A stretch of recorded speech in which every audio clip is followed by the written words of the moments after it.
क्या आप जानते हैं कि कुछ आदतें और हमारी कुछ छोटी छोटी भूलें हमें परमात्मा से दूर कर सकती हैं?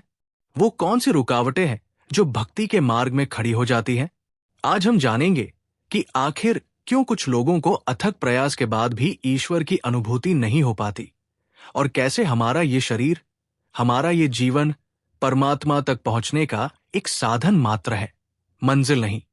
हम उन सूक्ष्म बातों पर विचार करेंगे जिनका उल्लेख हमारे शास्त्रों और संतों की वाणियों में मिलता है।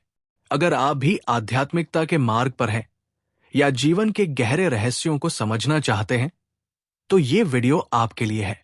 वीडियो पसंद आए तो लाइक जरूर करें, और ऐसे ही आध्यात्मिक विचारों और जीवन दर्शन को समझने के लिए चैनल को सब्सक्राइब करके बेल आइकन दबाना न भूलें।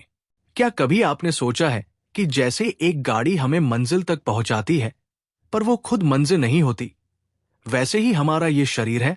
जैसे सड़क और गाड़ी घर पहुंचने के साधन है, ये घर नहीं है। खराब है तो ठीक करो, गंदी है तो साफ करो, संभालो इसे, इसी से मंजिल तक पहुंचना है।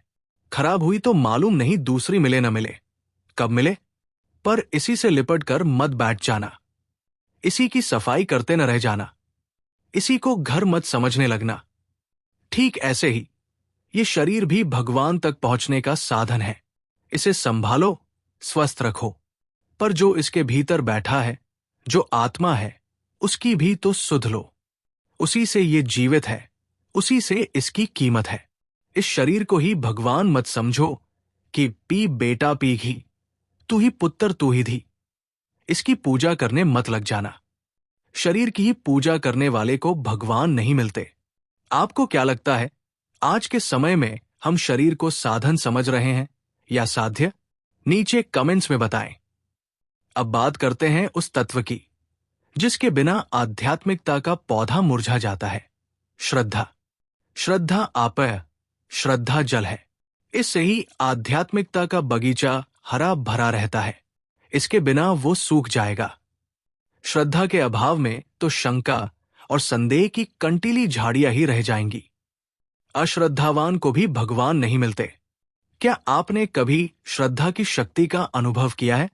अपना अनुभव शेयर करें। चलिए अब उन कारणों पर दृष्टि डालते हैं जिनकी वजह से व्यक्ति ईश्वर से दूर रह जाता है। 1. अज्ञान। जिनकी दृष्टि पर अज्ञान की कालिक पुती हो, उन्हें भी भगवान नहीं मिलते। 2. व्यर्थ वार्तालाप। शेख चिल्लियों को, निरर्थक बोलने वाले को, वाद विवाद करने वाले, झगड़ालू, निरुद्देश्य बात करने वाले को भी भगवान नहीं मिलते। 3. समय का दुरुपयोग। समय पाकर सृष्टियां नष्ट हो सकती है, अज्ञान नष्ट नहीं होता, इसीलिए प्रतीक्षा ही न करते रहो। समय नष्ट करने वाले को भी भगवान नहीं मिलते। 4. कंजूसी। कसाई का कल्याण हो सकता है, पर कंजूस का कल्याण नहीं होता। कंजूस को भी भगवान नहीं मिलते। 5. दिखावा पाखंड। माया के बाजार में अनुभव की नहीं, अभिनय की कीमत है, पर भगवान के दरबार में अनुभव ही चलता है। यहां नाटकबाजी करने वाले को भी भगवान नहीं मिलते। 6. आलोचना और निष्क्रियता। स्वयं साधन न करते हुए बैठे ठाले दूसरों के साधन में कमियां निकालते रहना ठीक नहीं।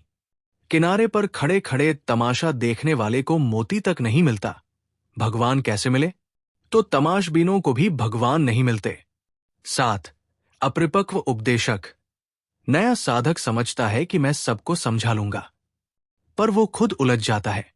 भगवान खुद समझने वाले को मिलते हैं। दूसरों को समझाने के फेर में पड़े साधक को भी भगवान नहीं मिलते। 8. अकृतज्ञता। भजन किए बिना भोजन खाना पाप है।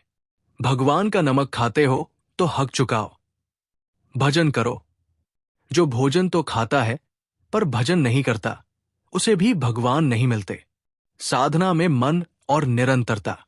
अक्सर लोग कहते हैं कि भजन में मन नहीं लगता, तो क्या करें? अरे भैया, मन नहीं लगता तो न लगे, तुम तो लगो, तुम लगे रहो। एक पत्थर पर हथौड़े की अनगिनत चोट पड़ती है, तब वो टूटता है। ये मत समझना कि वो उस अंतिम चोट से टूटा है। उसके टूटने में उस पर पड़ी हर चोट का एक समान योगदान है। लगे रहो तो एक दिन मजबूत से मजबूत पत्थर भी टूटता है, जंजीरें खुलती हैं, भगवान मिलते हैं। मन न लगने पर भी साधना में जुटे रहने के बारे में आपका क्या विचार है? तो हमने देखा कि ईश्वर का मार्ग समर्पण, श्रद्धा, निरंतर प्रयास और आत्मावलोकन का मार्ग है। ये शरीर एक अनमोल साधन है। इसे स्वस्थ और पवित्र रखते हुए हमें इसके भीतर विराजमान चेतना को पहचानना है। व्यर्थ के प्रपंचों, अहंकार और दिखावे से बचकर सच्चे हृदय से की गई साधना ही हमें उस परम सत्य के निकट ले जाती है। याद रखिए, हर प्रयास मायने रखता है, हर छोटी चोट पत्थर को तोड़ने में योगदान देती है। इसलिए निराश हुए बिना श्रद्धा और धैर्य के साथ अपने आध्यात्मिक पथ पर आगे बढ़ते रहें। इस वीडियो से आपको कौन सी बात सबसे महत्वपूर्ण लगी, हमें कमेंट करके जरूर बताएं। और ऐसे ही गहरे आध्यात्मिक विचारों के लिए सब्सक्राइब करना न भूलें।